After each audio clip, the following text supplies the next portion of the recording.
For McDonald's and Ream Hot Water, Triple M Rocks Footy. Welcome to Easter Monday live from the Triple M CG. It is the traditional rival, the Cats and the Hawks going head to head. They're 17th and 18th on the ladder. That makes no difference at all. Always a great game when these two teams meet. It is one of the great rivalries in modern day football. It's been a fascinating Easter long weekend of football. Lots to discuss from every angle, as always, here on Triple M Football.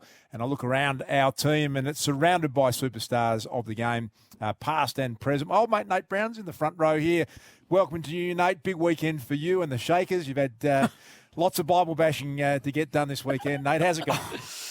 Well, we've had a great weekend, Duke, celebrating everything biblical this weekend, and the Shakers have been great. Been in the news, the Shakers, too. They had a good article in The Age. I enjoyed that. I didn't get a mention, which was disappointing, but there's some talent in the box today too, in the back row. So a lot of talent in the back. Including your good self, played some outstanding football. Voted himself as the best player in the game at one period of time. A two-time All-Australian. Great to be alongside Nate in the front row. At the back, Daisy Thomas, only player in the history of the game to play 100 games at both the Magpies and the famous Carlton Football Club, a premiership player in his own right. Welcome to you, Daisy. Thank you very much, Duke. Brownie, good to be with you all here on the Easter Monday, of course. Lots of chocolates consumed by myself over the weekend, and I'm not the most across the sort of biblical stuff, but a little bit like Jesus. I went out Thursday night and only rose again yesterday, so there could be some correlations drawn, I feel, Brownie. Thank you, Daisy. Alongside you, Damien Barrett has been telling us the news in AFL football for the best part of 30 years in a direct manner. And Damo, I often find you come to the footy, we say this all, you see something you've never seen before. I think there's a couple of examples this weekend of stuff we need to discuss with you. Welcome to you on Easter Monday. Hello, Dustin. Just continuing the Easter theme as you introduced us all today, you actually rightly called me out on Friday when I said I was going home to cook a certain type of meat, and you pointed out to me, because I'd actually forgotten in the moment I was talking to you that it was Good Friday. You said you were going to cook roast pork. I did say that, and you called me out, and my mum and my friends have all called me out as well, Das. And I went home and just to rest assured, got some fish out of the freezer and had the pork the next night. A couple of fish fingers.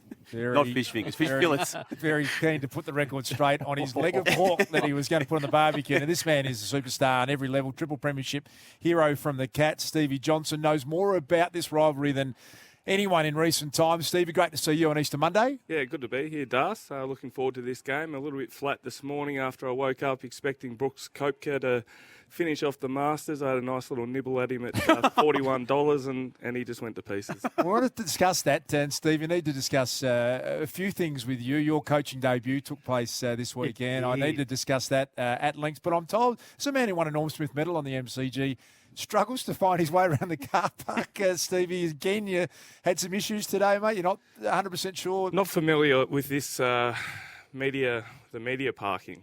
Player parking, I would find it in a heartbeat, but I had to ring Tunners and ask him, where do I have to go here, mate? Because last week some bloke sent me in completely the wrong direction, and I didn't want it to happen again because I was running a little bit late. Stevie did mention, he's good to have Stevie here. He has found his way into the commentary box. The US Masters, one of the great sporting events on the planet. If you don't follow golf, you still love this event. And as Stevie said, Brooks Koepka went in a couple of shots up into the final. Four up. And four up. He lost by 4 in the end to Johnny Ram. Johnny Ram. Who was good, who was really good. And Stevie's doing a great job on Sundays. Great job on Sundays. And I just want to bring up something with you, Duke. And I think media people and AFL people get a bad rap sometimes. You know, when you fly around in helicopters and you start to the Whitten Oval. You're better than from Melbourne. Everybody else, like our man Duke has in the past. What do you mean in the past? Well, today I just thought that everybody normally brings their own lunch in, Damo, or you go out to the media centre out there and you get your lunch, or sometimes you even go outside and get some lunch and bring it back out. But our man sat down over there, Duke, and Greg, who does all the catering up the other end of the media for all centre, the corporates. Yeah, for all the corporates. It's a good 200 metres away. Made his way down and came into our box and specifically asked Duke what he wanted for his lunch today. Didn't ask anyone else. Didn't ask Stevie J, who's a Norm Smith medalist, 100 games at both clubs, best player for 10 games, the Herald Sun's finest back in the day, and then lost the gig to Robbo. But he's volunteered, Brownie. Would you like sushi some and sashimi? It's extraordinary. Well, let me explain. Greg is a big fan of the House of Wellness, Nate. Did he get to see me on? He would have watched today's episode of the House of Wellness. How about he you knows get off your ass and go and get your own food? What is a temple, and so you don't send me the fried stuff. You come in with some beautiful. Look how good that looks. Tell you what, sushi and sashimi. It's in an arm's length of me, Das. I would not take your eyes off it. What about you, though, Brownie? The all-conquering Friday huddle is off to Adelaide this weekend.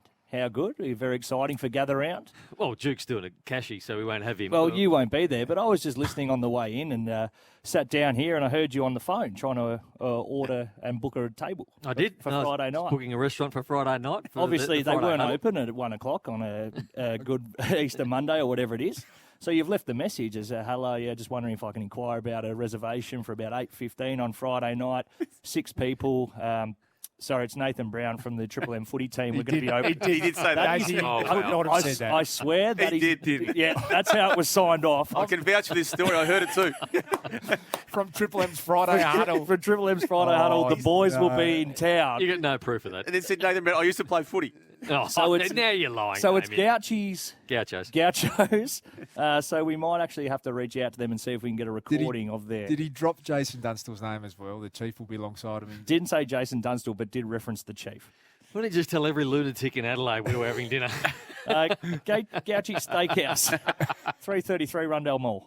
Stevie in the back row, coaching debut. Is that round 1 just gone this weekend? Or Yes, it was, Darce. A disappointing start for the Yarrawonga Pigeons yesterday. We didn't handle the conditions as well as we would have liked. 1 goal 6 in the first quarter with a howling gale, and then Albury cashed in the second quarter. They kicked 6 goals 1, so we're behind the 8 ball from the first half. Pressure's mounting already, I hear. Oh, yeah. told that you were in a captain coaching role. Can you dismiss the rumour that you're going to get out there and play at any stage? I can certainly dismiss that. I had a little hit of tennis with a mate yesterday. 1 set, 6 love. I got him, and I can't walk. I barely moved around the court. I was just got up to the tee and sort of serve, volley, made him work. And Can I ask, how would you describe your coaching style, Steve? You had a number of different coaches across your journey. What sort of flair do you bring to that role? I try to. I want the boys to play with a bit of flair, but equally, as all coaches will talk about, it's important to be strong in the contest and be strong defensively. But yesterday really didn't suit the way we do want to play. We want to play with some real positivity and aggression. Last year, they it's done such a great job to get to a grand final, but we've looked to add a bit of flavour to the way we play, and it certainly didn't suit us yesterday. Well, off air, Duke, he told us in the last quarter they needed to kick goals and they were kicking into the wind, so he told his halfback flankers just to run off. Just to run off at all costs. Yeah, and Jeffy Garlett was the free man at the other end of the ground, and I think he kicked 1 or 2 late. But I was prepared to lose by 10 goals and try and win it. Yes, I like that, Stephen. I love Stevie's got a bit of coaches talk about him already. It was very hasn't he? serious, wasn't it? It was very long Yeah. length. Changed Anyway, demeanour. Yeah. I'll be better for the run anyway. Yeah. I'll take a bit of responsibility, but geez, it would have been handy if they kick straight. More Chris Scott than Mark Thompson, or a bit of Leon Cameron thrown in as well? Probably more so Mark Thompson. Yes, that's where all the grounding come from. So post-game, was there anyone that you singled out, good or bad? You don't have to name names, but... It'd be better if you did. No, My man I leaving actually him asked kick them 5. to tell me what happened on the day, because I thought at half time, I looked into their eyes. I thought there's a few blokes glassy-eyed. I thought, I don't know what sort of response I'm going to get from them here. Obviously down by about 40 points. And now we come out in the third quarter and kick 5 goals straight. So the address must have been pretty special. Remember that day you walked in and Plough gave it to you? That happened more than once, but I think There's I this remember- one specific day where he was just filthy. Like, we hadn't played well. It was at the end of the game. And then he's just looking at eyeballing everybody when he walked in. He didn't say anything to anybody apart from when Luke walked in and he goes, and here he is, big Luke Darcy. And he goes, and he sidekicked Craig Ellis. I think that was half time, actually, and I think I'd had 1 possession. And then he looked at the stat sheet and said, you've had 1 possession. You could run away from the footy and get it more often. You made the fatal mistake of coming in last to a meeting when you've played that badly at half time, which is not ideal. The famous Yarrawonga Pigeons have got Stevie J, which is a great thing for country football.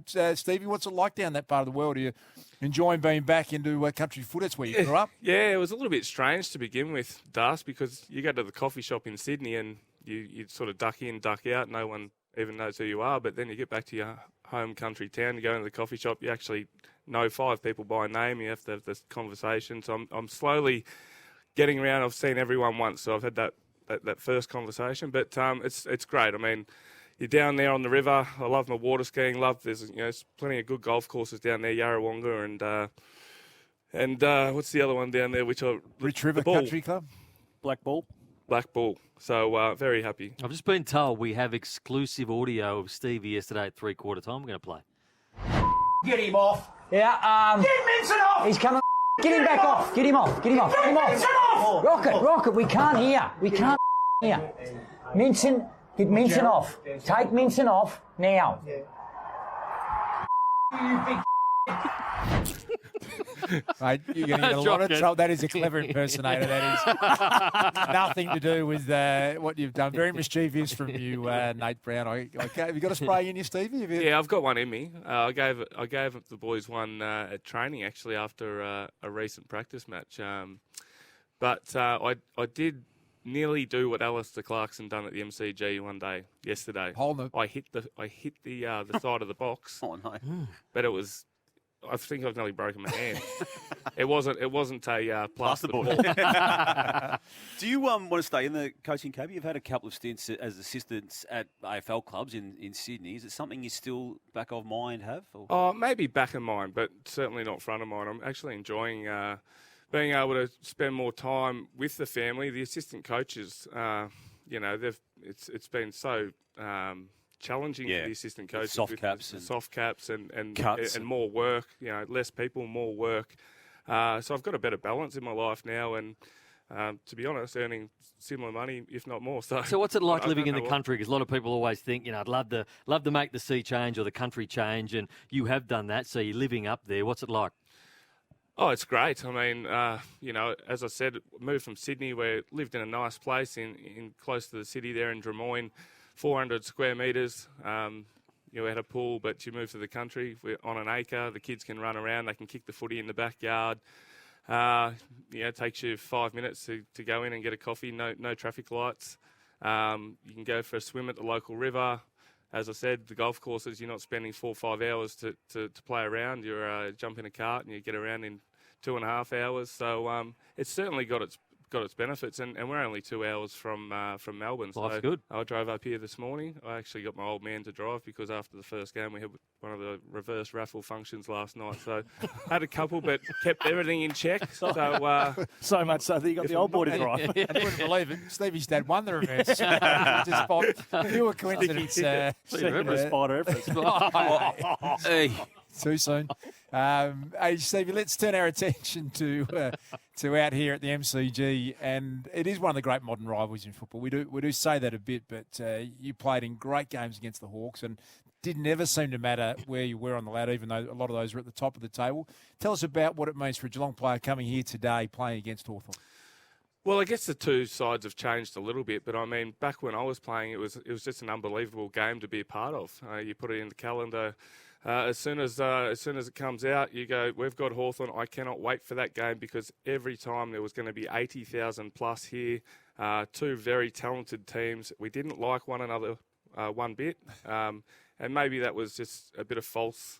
I guess trying to tell yourself that you hated blokes, but I always seemed to have a fight with Hodgie when we played Hawthorn, and always very close games. So they're the times you miss. Coming here to MCG, Hawthorn, 80+ thousand, great atmosphere. We might delve into that one a little bit more detail as the afternoon progresses. Additional Easter Monday game between the Cats and the Hawks, always one to look forward to. It's one of the great rivalries. As we know, the Cats unbelievably looking for their first win in season 2023, having won the premiership last year. We know the Hawks are rebuilding, but they're dangerous, and they will be dangerous today. They would love nothing more than to get the Cats off to a 0-4 start. A man that they would be desperate to get out there, and unfortunately he's in the Triple M box.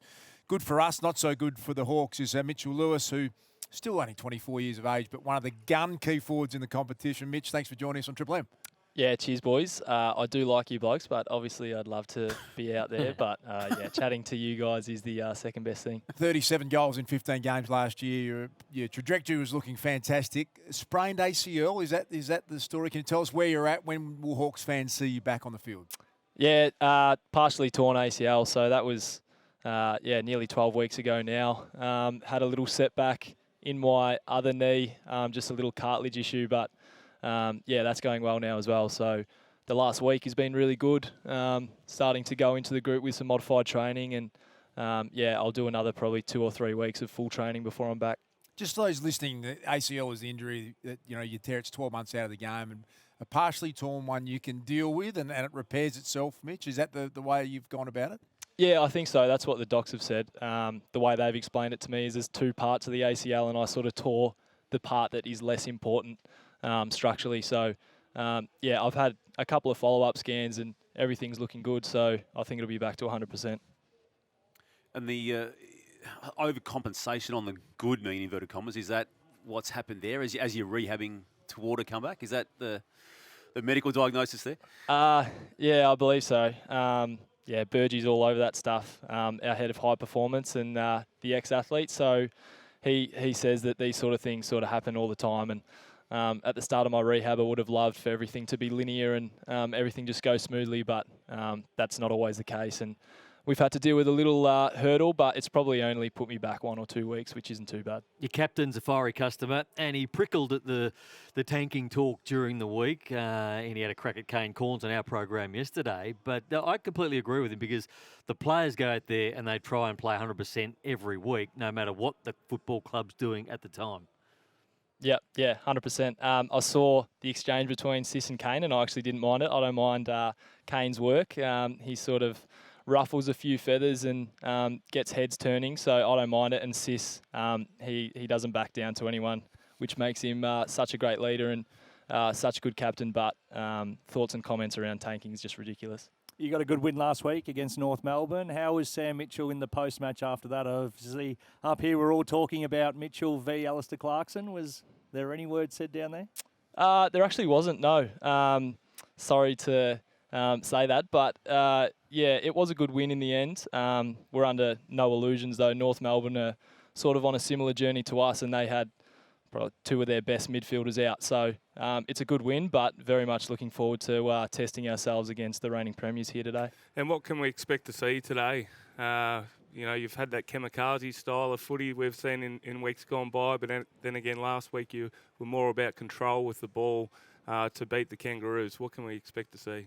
Yeah, it was funny last week. We didn't go into the game wanting to control the footy like we did, but we sort of just took what North Melbourne gave us in terms of field position and the way to move the footy up the ground. Today we're going to look to attack from D50. Definitely, it's part of our DNA, and the Cats have sort of struggled in that area this season, so hopefully we can exploit them in that area.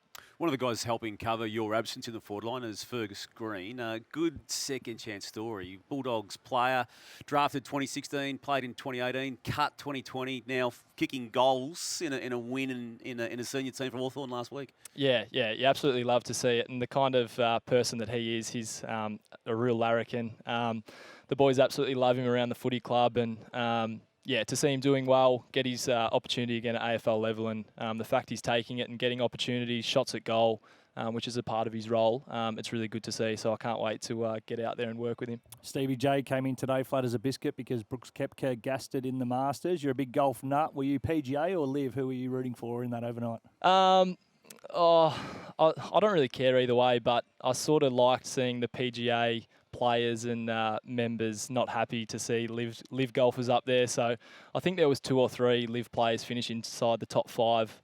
So I like that. What sort of golf do you play, Mitch? What's your handicap?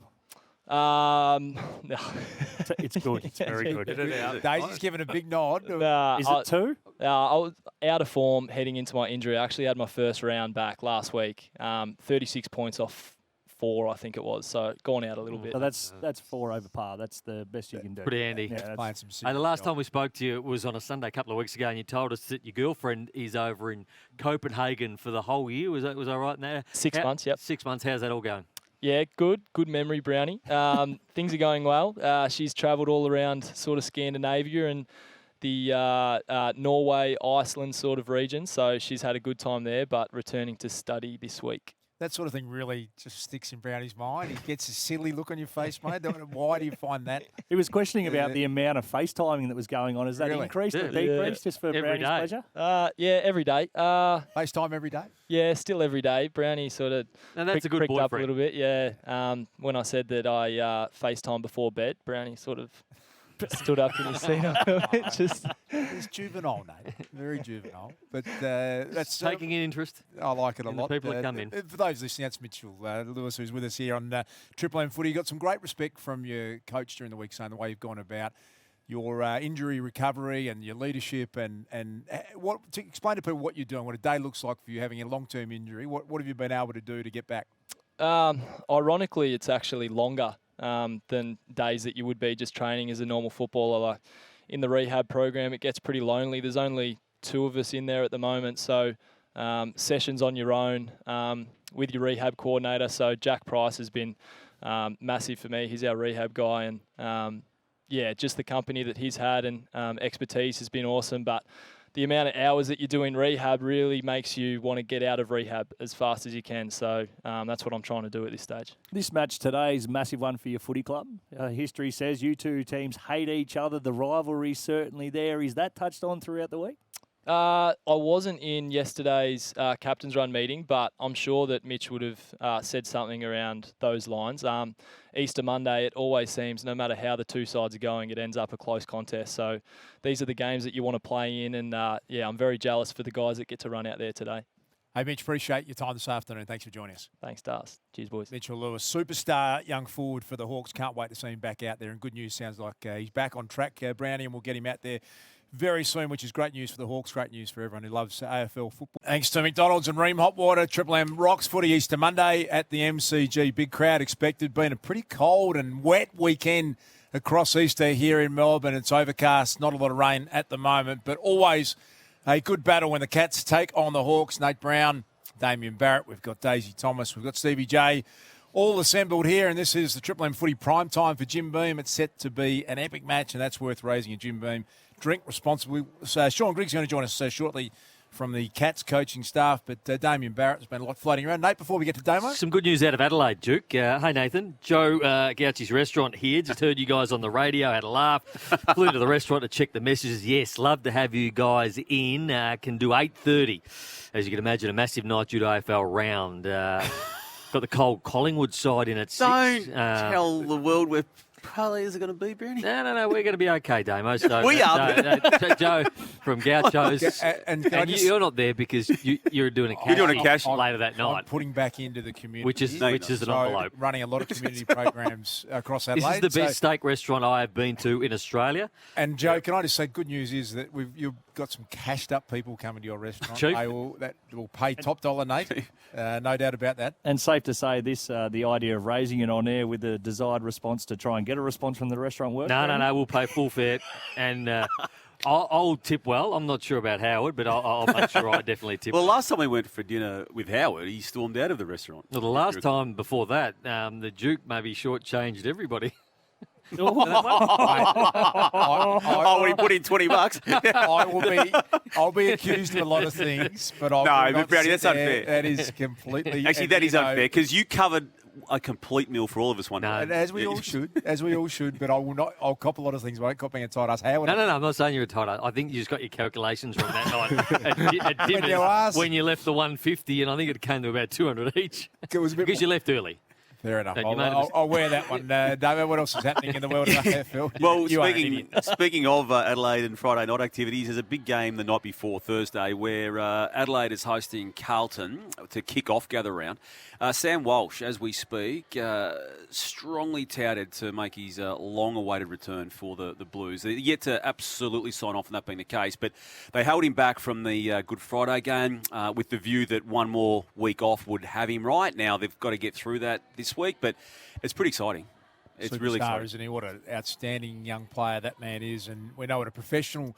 They tricky injury, those ones. You've got to manage them carefully, but that's great news. For He's the ultimate professional for a bloke who's only been in the system for a few years. The way he goes about his preparation, recovery, he will make sure that he's right to go. So there was some talk about maybe playing him for one round in the VFL, which was laughed off by Michael Voss, probably rightfully so.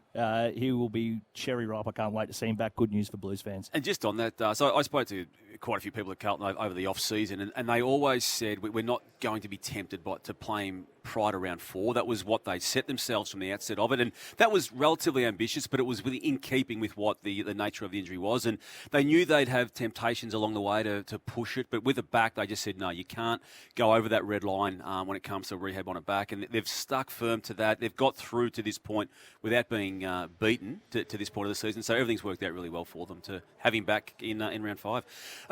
Brodie Grundy, speaking of injuries to players, obviously with Max Gawn going down, has had to, in isolation, ruck. Now, last week it was against the Sydney Swans, playing for Melbourne. On the weekend just gone, it was West Coast yesterday in Perth. Simon Goodwin, coach of Melbourne, could not be more happy with how that arrangement is working. He's added a lot, Brodie. He's not just a great person on the field, he's a great teammate off the field as well. He loves the game, he thinks about it differently, and since Max has been out of the team, he's just grown in his ability to own that lead ruck and really start to play the game a little bit differently for us. And we've managed our group around that to be able to do that, and Brodie's just picked it up and away he's gone, and we're proud of how he's developing. Managing our group around that, we had Simon Goodwin on the Sunday Rub the other week, and he said that they are actually trying to almost shift their game plan a little bit to include Brodie in their offence. He's not the Max Gawn, big mark, forward or behind the footy. He is more an extra midfielder. So they were actually trying to tweak things on the run to see him involved in the offence, and we saw it firsthand in that game against the Sydney Swans how good he was, and then he's backed up again. So it's credit to the Melbourne Footy Club to play to such a good player's strengths and include him in your offence rather than trying to have him to conform, so to speak. It's good coaching, isn't it, Steve? Isn't it, to adapt to? I sort of laugh, isn't it? People forget that's a 2-time All-Australian who was a 30-possession ruck midfielder who's 105 kilos, who can dominate in the. It's a pretty good inclusion in the Melbourne Footy Club. Either way. Yeah, it certainly is. And it'll be interesting to see when Max Gawn comes back. Yeah. I mean, if they were probably hoping that he'd get back to this level. I don't think he's at the level that he was, but he's certainly becoming a lot closer to that level, and that will allow Gawn to go and spend more time forward, which they need a key target down there. Yep. A couple of concerns. Early season, albeit 4 rounds in only to a 23-match season as 2023 is. But Fremantle, Gold Coast, GWS, take your pick, guys, on what you see as your most alarming elements to those teams. Gold Coast yet to make any form of imprint on any season it's been in since 2011. And while you look at the ladder, they were beaten on the weekend by the top of ladder team in St Kilda. There's still been nothing that I've seen anyway to this point of 2023 to make you think it's going to be any different. I feel like they just lack so much intensity, the Gold Coast Suns, and they played against the side in St Kilda that every time the ball went in dispute or any time a tackle needed to be laid, St Kilda did it. And that was St Kilda last year. So St Kilda are exactly that. They lacked intensity last year. They lacked tackle pressure through the midfield, and they lacked effort. Now, 12 months on, and Gold Coast have got the same issue. And there was a passage of play that was highlighted with Ben Long. So he's gone from St Kilda and he's gone to the Gold Coast, where young St Kilda player ran straight past him. He elected not to run with him, cost them a goal in the end. And you can see the difference from 12 months ago to Ben Long being at a side now that lack intensity, and St Kilda that do have it, and there's a huge difference. Fremantle are the other one. I think they've been arguably the most disappointing team so far. We expect, obviously, a bit more of Geelong so far, 3 rounds in, but Fremantle have managed to beat the West Coast Eagles, and that was probably only on the back of them being really injured and beat up in that derby over there. They haven't fired a shot. Their game style looks like the competition's gone completely past them. With the top-up that they had in Jackson, they obviously got O'Meara as well in there. That midfield seemed prime. The back line seemed nice and steady. Obviously, Fife fit and firing as well. There was so much expectation where they finished. They played a final last year. I expected them to go onwards and upwards, and they just have not fired a shot so far, 4 rounds in. Nate Brown, Daisy Thomas, Damien Barrett, but the man who has been at the centre probably created a bit of the drama between these two sides, it's fair to say. Stevie J, we had a little bit of a preview before about your thoughts on what these games are about, but have you got a special moment for us? Is there one that you turned it on, Stevie, or something that stands out for you? My favourite moment between the two teams was a game down here. I just remember the exact spot on the ground at the top of the 50 when Tom Hawkins had a shot to win the game. 2012. I went and stood. And stood right behind him at the back of the square there, and just watched the ball. As soon as it left his boot, it was never going to miss. And I was the first to get to him, and I went to try and pick him up, And I reckon I nearly missed the next 3 weeks with the back injury. He was that heavy. I couldn't get him off the ground. He smashed that, didn't he? You love a the big long stage. way out. Yeah. Love the big stage, Stevie, and these sort of occasions were made for you. Was there one in particular that stands out? The best game I ever played against Hawthorn was actually a loss, I think. So prelim final 2013. I lined up on Sam Mitchell, and old Mitchie. He liked to go one way, and I liked to go the other. But he had plenty of the ball, but I ended up with 32 and 4 on him. So when you played half forward, who normally got you from Hawthorn? Well, geez, Did you have a recurring role like the Stephen Baker one? not really at Hawthorn, no. I think Stratton would have taken Stratton you did take me a yeah. lot there. I mean, he come on the scene a little bit later, but Stratton was the one, and he was the type of bloke that used to pinch you. He was pretty similar to Stevie Baker. He'd have a smile on his face and be pinching on the back of the arms, and he just wanted to turn around and do you know what. But yeah, very good player, Stratton. Stevie J Had his measure, though. Come out onto the MCG. And what do you think? I mean, it was grand final 2008. You played him where Cats were overwhelming favourites. The Hawk won. Did it spark something in the modern history of these two clubs? Well, or? I think there's a story out there that we made a pact. So Paul Chapman had made a pact. We'd gone into a meeting and we said that we were never, ever going to lose to Hawthorn again. Now, yeah, we didn't lose for a long period of time, but that 2008 grand final, it haunts you. And some players will say the one that you lose, you think about more than the ones that you might have won if you're lucky enough to. And that is the case in this situation. You understand that you had such a great record against a particular team and a group of players, but on the two occasions which probably meant the most in my time, 2013 prelim where they won by a goal, and that 2008 grand final where I really feel like we were the best team in the competition. They went in with a strategy, so we used to move the ball, quite quickly through the middle of the ground, get down to our forward line. If we didn't score from the initial entry, we were very good at setting up behind the ball and then scoring off turnover.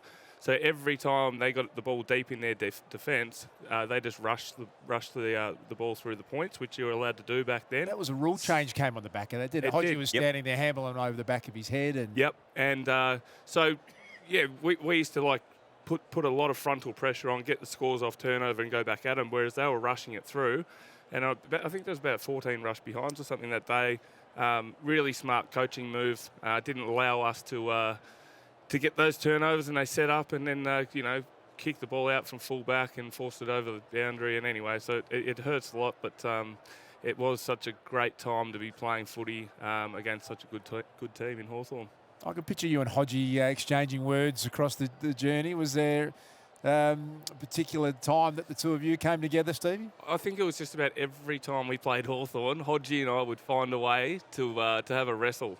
We never got pinged or suspended on the back of it, but yeah, we had a real grudge against a few of those guys. I mean, we played a lot of footy against Hodge and Mitchell and Lewis and Sewell and these guys, and yeah, I guess you just have that little bit of hatred, but then as you sort of finish up in your footy career, you sort of get to know those guys and think, geez, they're actually not too bad of blokes. Das, on Friday when we were preparing for the Good Friday game, we looked up on the screens and we saw Nathan Brown looking at himself on the TV. Not knowing us at the time why he was looking at himself, what we subsequently learnt was, Stevie, and this is why I'm involving you in this conversation, he decided on a program he does to bring his own footage of him kicking goals with his non-preferred foot and then spent 15 minutes on this program talking about how good he was. Now, I reckon, without knowing your answer, you might back yourself a little bit more strongly with goals on opposite foot than Nathan. Well, it's a fact, Damo, so I don't really need to, the statistics are there to be seen. But Nathan and I are going to go down to a local park this week, and we're going to have a little goal-kicking competition at a local park. There you go.